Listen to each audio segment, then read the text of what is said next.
In the deserts of the American Southwest, where mountains cut the horizon and survival meant war, there lived a woman the U.S. Army feared and the Apache revered. Her name was Lozen, warrior, prophet, and protector of her people.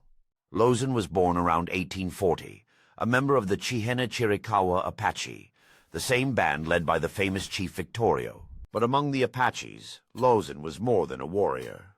She was said to have the power to sense the movements of the enemy, a spiritual gift that made her both a fighter and a seer. Her brother Victorio called her his right hand.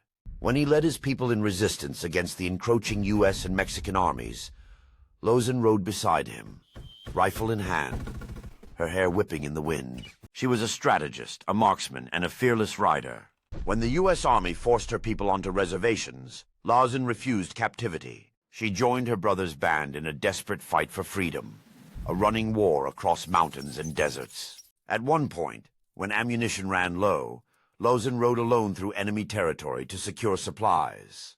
She crossed 100 miles of hostile land, armed with only a rifle and her courage, and returned safely to her people. In 1880, Victorio's band was cornered in Mexico. Almost all were killed, but Lozen escaped, continuing the fight alongside Geronimo, the legendary Apache leader. For years, she eluded capture, outsmarting soldiers and surviving against impossible odds. When Geronimo finally surrendered in 1886, Lozen too was forced to lay down her weapons. She was sent to a prison camp in Alabama, far from her homeland. There, weakened by disease, she died around 1889, but her story didn't end there. To the Apache, Lozen remains a legend, a warrior blessed by the spirits who fought not for glory or conquest, but for the survival of her people. In a world that sought to erase her, her memory still rides across the desert winds, fierce, untamed, and unforgotten.